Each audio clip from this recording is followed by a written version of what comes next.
Paz do Senhor, irmãos! Hoje estaremos estudando a carta à igreja em Pérgamo.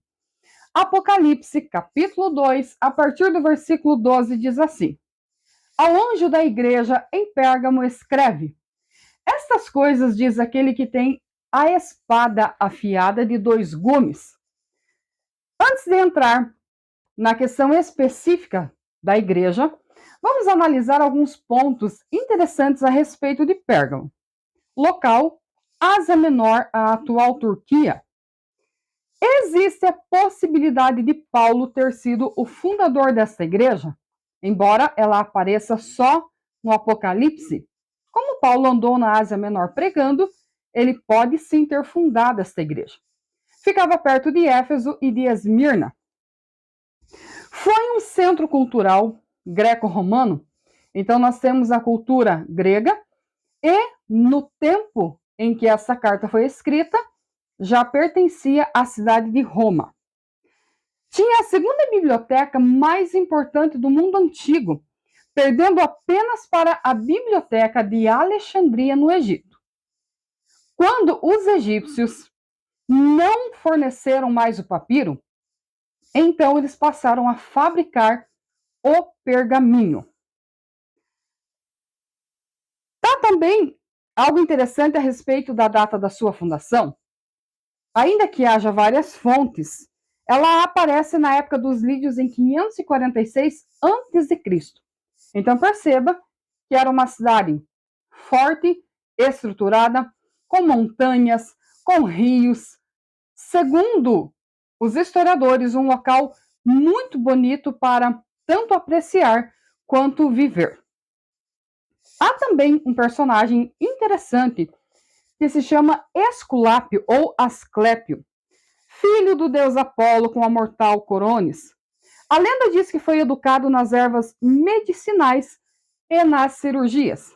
Era então representado essa figura com um bordão na sua mão e uma serpente em volta desse bordão. Outro detalhe importante, agora a respeito da sua religiosidade. Tinha vários templos e altares pagãos. Tinha um altar de Zeus, com mais de 12 metros de altura, o altar de Asclépio, que também atraía muita gente, e também tinha o altar dos imperadores, onde eram trazidas ofertas à imagem de César. Bem, já que passamos o resumo, se você pesquisar, poderá encontrar muitas mais coisas. Vamos agora compreender o contexto desta carta. Olha o que diz o versículo 13. Conheço o lugar em que habitas, onde está o trono de Satanás. O que conservas o meu nome e não negaste a minha fé.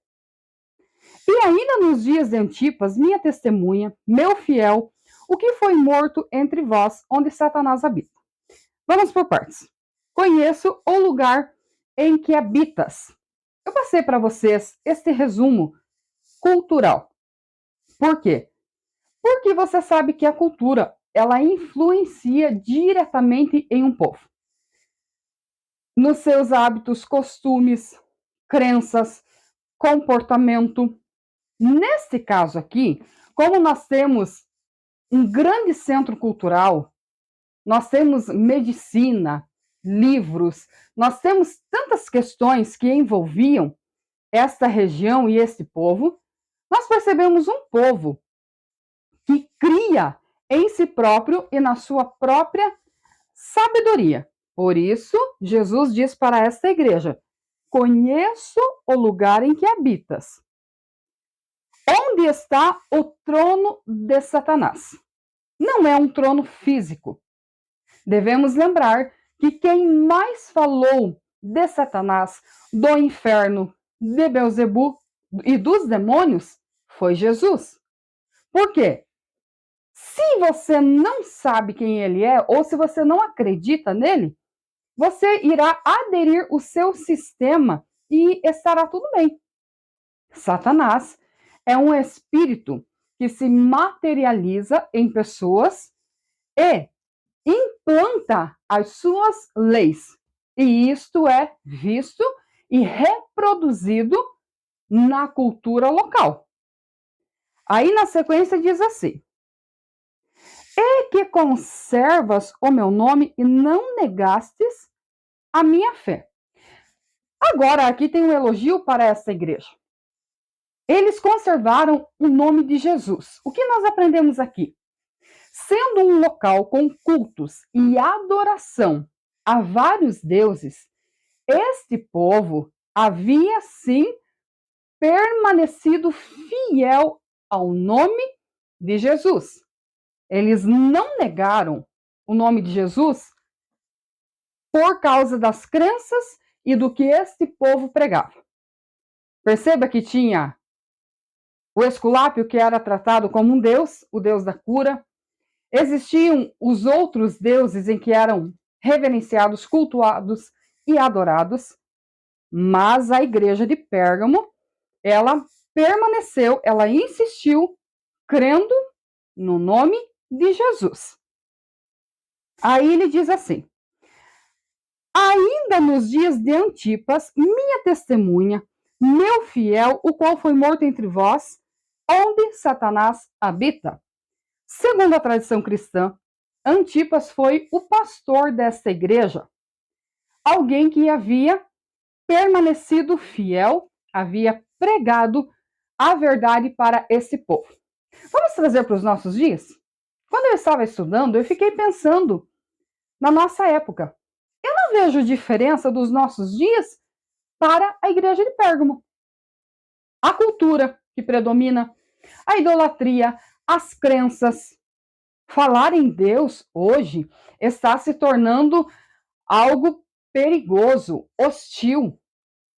E nesta época acontecia a mesma coisa. Porém, esses crentes continuaram professando o nome de Jesus. Eles não se habituaram, não se entregaram totalmente ao que o povo pregava. Olha só, esse pastor foi morto, então ele é chamado de fiel testemunha, ele é chamado o meu fiel, que foi morto entre vós, e ele repete, onde Satanás habita. Quando a Bíblia diz que o mundo jaz no maligno, fala deste ser que está governando. Para que você compreenda de maneira muito simples, é um governo. Ele tem, sim, controle sobre quem? Sobre as mentes. Por isso que a libertação, ela acontece onde? Na nossa mente. Porque nós vivemos no mundo. Continuamos no mundo, trabalhamos, vivemos, não saímos da rotina natural. Você tem seu trabalho, você tem sua casa. Olha só, a gente chega em uma cidade e a gente olha a cidade natural. Tem um governo na cidade, tem empresas, o que gera trabalho, comércio, tem as casas, tem as famílias, tudo bem. No caso, a gente não tem uma visão espiritual. E o que Jesus mostrou para João é o governo espiritual. Por isso, repito, nossas mentes precisam ser entregues a Jesus. Caso contrário, estaremos dentro desse sistema, estaremos obedecendo este ser sem ao menos ter consciência disto. 14. Tenho, todavia, contra ti algumas coisas, pois que tens aí os que sustentam a doutrina de Balaão, olha só, o qual ensinava a Balaque a armar ciladas diante dos filhos de Israel para comerem coisas sacrificadas aos ídolos e praticarem a prostituição. Vamos dividir em dois grupos? Se há elogio, é porque tem um grupo fiel. Se há correção, é porque há um grupo infiel. Vamos dividir as coisas. Para o grupo fiel, a promessa. Para os infiéis, há uma chance, que nós veremos na sequência, que é o arrependimento. Para os que não se arrependem, então, qual é a sentença? Vamos analisar aqui. Balaão e Balaque. Quem foi Balaão? Foi um profeta que Balaque, o rei de Moabe, contratou para que ele amaldiçoasse o povo de Israel na sua peregrinação. Balaão disse o seguinte: eu não posso amaldiçoar, eu não consigo amaldiçoar esse povo. Eu só posso abençoar. Porém, Balaque foi persuadindo Balaão e Balaão acaba se corrompendo. E ele diz para Balaque o seguinte: eu não posso amaldiçoar, mas eu te dou uma ideia. Você coloca mulheres bonitas entre os israelitas, e assim eles irão começar a ceder e começarão a se prostituir. Me responda. Isso é comportamento de um profeta que se diz profeta de Deus? Não. Por isso Balaão ficou conhecido como alguém que se vende, como alguém imoral, como alguém que negociou o seu chamado e os seus dons por dinheiro, porque Balaque estava pagando ele para fazer isto.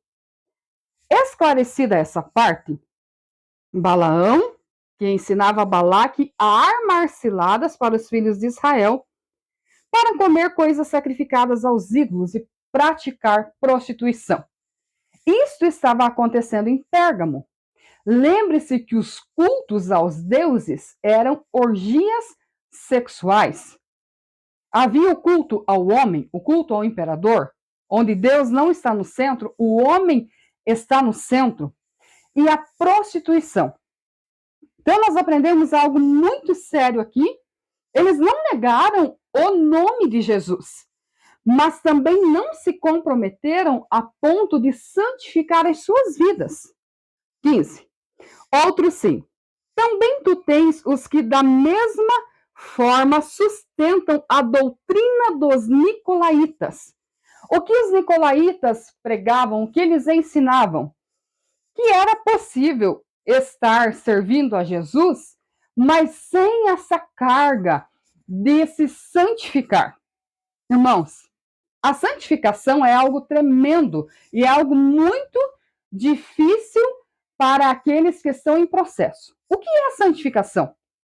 É mortificar a carne para vivificar o espírito. Caso contrário, não terá como as pessoas servir a Deus de verdade. Mas isso é algo tão profundo e tão pessoal. É como se fosse uma mutilação e nem todas as pessoas suportam esse processo. Aí nós vemos nos nossos dias pessoas que estão entre nós, que professam o nome de Jesus, mas que nunca vencem as necessidades carnais. Perceba que a doutrina dos nicolaítas tem 2 pontos. Tem os falsos mestres que pregam, que ensinam que isso é normal, e tem as pessoas que seguem. Vamos trazer para o nosso contexto, para os nossos dias. Nós temos os pastores sérios, honestos, que pregam a mensagem genuína. E tem aqueles que estão entre nós, o qual a Bíblia chama de lobos. Estes não têm comprometimento com a verdade, não têm comprometimento com a palavra. Quando um cristão peca, e ninguém está livre porque somos pecadores, quando isso acontece, o verdadeiro pastor vai te conscientizar do pecado, vai te corrigir, mas vai te ajudar. O falso pastor irá fazer o quê? Ele irá tratar o teu pecado como se não fosse nada. Ele irá tratar o teu pecado como se fosse algo normal, é o prazer, é a carência, é a necessidade. Esta era a doutrina dos nicolaítas, que praticavam a prostituição literalmente e também a idolatria. A prostituição carnal é a conjunção dos corpos. A prostituição espiritual é quando se nega o nome, a divindade de Jesus para adorar outras coisas chamadas de deuses. Então aqui tem algo muito importante que a gente deve discernir, que a gente deve compreender. O versículo 16 diz assim: portanto, arrepende-te. Aqui nós temos uma condição para que essas pessoas pudessem se consertar. O que é o arrependimento? A gente vê muito isso, alguém dizer, estou arrependido. A pessoa chora e continua com a mesma prática. Isso não é arrependimento. Arrependimento é quando a pessoa muda o seu comportamento. Ela era brava, ela vivia no pecado, sei lá, todo mundo tem defeito. Então pega isso, sacrifica no altar e muda o seu comportamento. Isto é arrependimento. Apenas lágrimas não é arrependimento. Quantos casais que enfrentam dificuldades, que brigam, e aí um dos cônjuges chora e diz que vai mudar e continua com o mesmo comportamento. Houve um arrependimento? Não. Houve um remorso, houve um medo de perda. Apenas isso. Mas o Senhor Jesus, que é quem está se apresentando a João, ele é claro e ele diz o seguinte: arrepende-te, vírgula, senão venho a ti sem demora e contra eles pelejarei com a espada da minha boca. O que é que irá julgar os povos? Segundo a linguagem bíblica, a palavra do Senhor. A espada de dois gumes, quando a Bíblia diz que ela penetra o nosso ser, que ela é apta para discernir pensamentos, sentimentos e intenções do ser humano. Perceba, não é só o pecado em si, é a intenção, é a motivação. Por que a pessoa está cometendo tal pecado? Por que ela está fazendo tal coisa? Então, há um julgamento interno. Na nossa época, o não julgueis virou sinônimo de me deixe pecar em paz.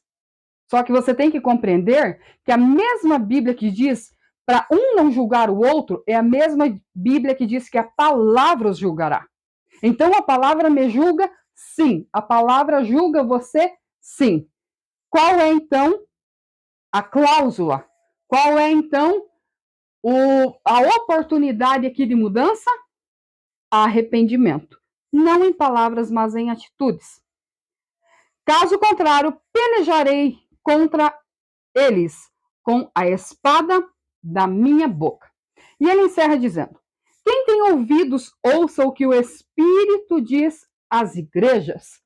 O Espírito de Deus, aquele que nos orienta, nos ajuda nas tribulações, nos fortalece, nos consola, nos conforta, nos corrige.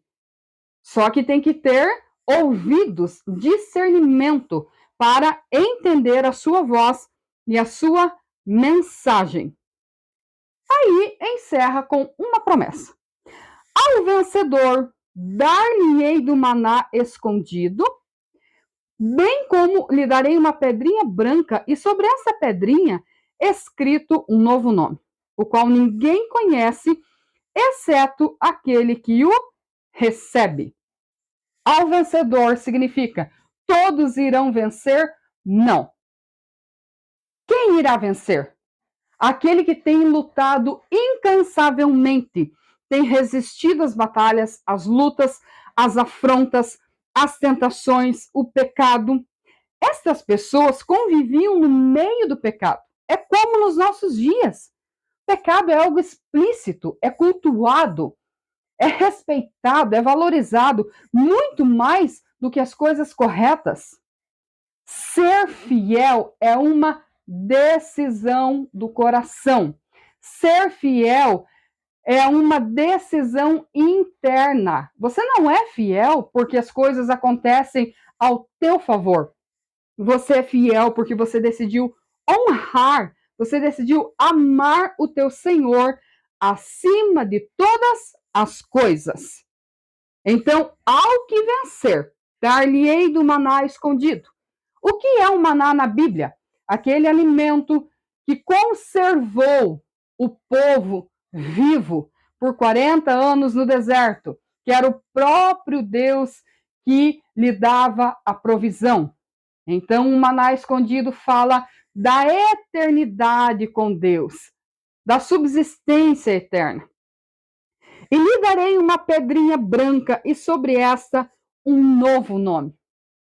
Qual é o teu nome aqui? O que o teu nome simboliza? O que ele significa aqui? O novo nome fala da nossa identidade espiritual. E aí diz assim: o que ninguém conhece, exceto aquele que o recebe. Como será na eternidade? O que eu farei na eternidade? Como será a vida lá? Vença. Vença o mundo, o maligno, o pecado, com decisão de ser fiel a Jesus, com a ajuda do Espírito Santo, e aí você saberá. Eu não posso trazer para você uma série de fatores, de relatos oriundos da minha mente. Ao que vencer, este saberá o que lhe aguarda na eternidade. Então, para nós encerrar, Pérgamo. Qual é o elogio a essa igreja? Fidelidade a Cristo, mesmo em meio ao martírio. Muitas pessoas morreram por professar o nome de Jesus. Qual era a queixa? Toleraram a imoralidade, a idolatria e as heresias. Perceba o perigo. Toleraram, não combateram. Irmãos, quando a gente combate, a gente é confrontado, sabia disso? Muitas vezes já aconteceu comigo e acontece com quem prega as verdades de Deus. Somos confrontados muitas vezes por pregar a verdade. Mas é melhor ser confrontado por isso do que tolerar Satanás agir no nosso meio e a gente fazer de conta que não está vendo para não se incomodar. Isso é muito sério. Correção. Deus chamou o povo ao arrependimento. Qual era o julgamento? A espada da boca de Cristo. E qual é a promessa? Maná escondido, uma pedrinha branca e um novo nome. Eu encerro dizendo para você o seguinte: não se contente com o primeiro nível. Eu faço parte da igreja, eu faço parte de tal comunidade, eu creio em Jesus, sim. Você se santifica? Aqui está o nível do teu relacionamento com Jesus e o teu entendimento a respeito do que é Deus, do que é a igreja e quem é você no mundo e nesse projeto. O plano de Deus para a minha e para a tua vida é salvação. Se nós vamos alcançar a salvação, compete a nós até que nível ou até que ponto eu estou disposta a me sacrificar por amor a Cristo. Esta é a lição da igreja de Pérgamo. Não basta dizer que crer, não basta até defender o nome de Jesus e não ter conduta espiritual. Deus te abençoe em nome de Jesus.